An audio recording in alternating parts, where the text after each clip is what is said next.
دوستو، کہتے ہیں کہ ایک آدمی کی بکری راستہ بھول کر جنگل میں جا نکلی۔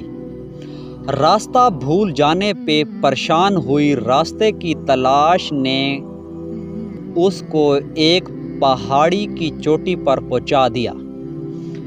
اس کو وہاں پر ایک غار نظر آئی جس میں کسی جانور کے بچوں کی بھوک کی وجہ سے رونے کی آواز اس کے کانوں پر پڑی۔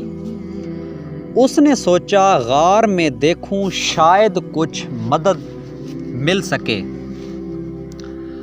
غار میں پہنچی تو وہاں جنگل کے راجا شیر کے 2 بچے چھوٹے بچے بھوک سے بلک رہے تھے۔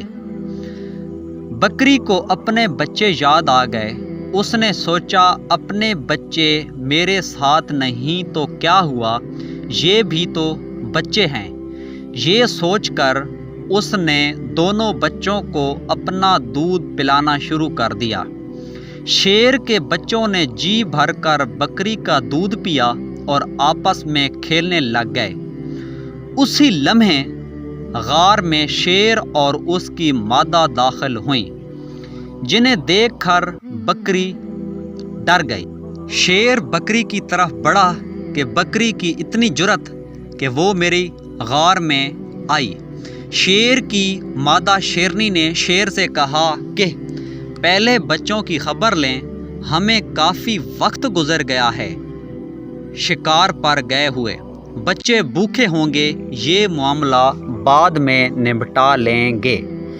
شیرنی کی بات سن کر شیر بھی بچوں کے پاس پہنچا جو کھیلنے میں مصروف تھے۔ اس نے بچوں سے پوچھا کہ تمہیں آج بھوک نہیں لگی؟ تو بچوں نے کہا نہیں، ہمیں اس بکری نے جی بھر کر دودھ پلایا ہے جس سے ہماری بھوک ختم ہو گئی ہے۔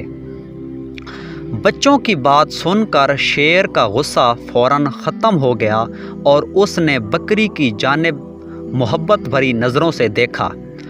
اپنی مادہ کو کہا کہ ہاتھی کو بلاؤ۔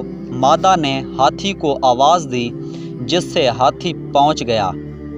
شیر نے ہاتھی کو حکم دیا اس بکری کو کندھوں پر بٹھا کر ہر درخت کے پتے کھلاتے جائیں۔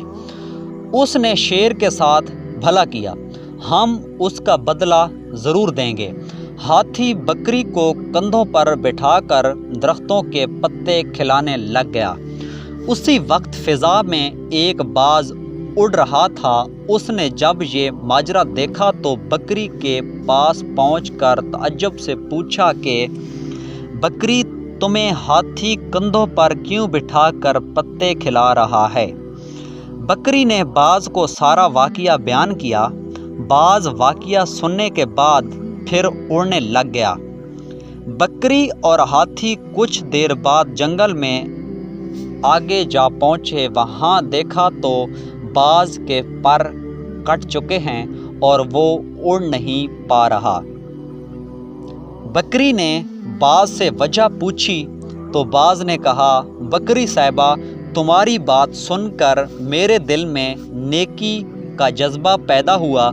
دیکھا کہ ایک چوہا تالاب میں ڈوب رہا ہے، میں نے اسے پانی سے نکالا اور اپنے پر اس پر بچھا دیے کہ سردی سے محفوظ رہے۔ اس کم بخت کو ہوش آیا تو اس نے میرے پر کاٹ دیے، اب اڑنے سے قاصر ہوں۔ نیکی کا تمہیں انعام ملا، مجھے سزا ملی۔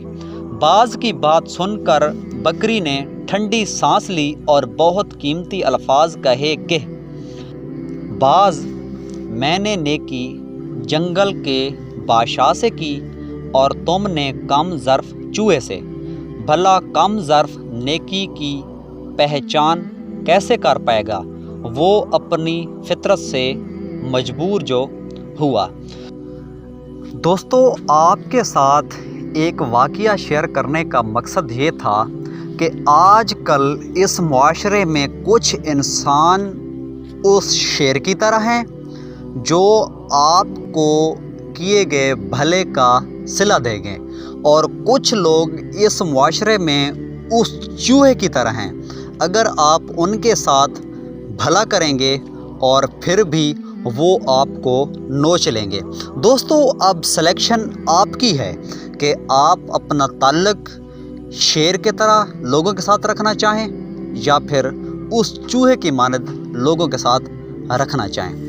دوستو اگر یہ ایک چھوٹی سی ویڈیو آپ کو پسند آئے تو اس کو لائک اور شیئر ضرور کریں۔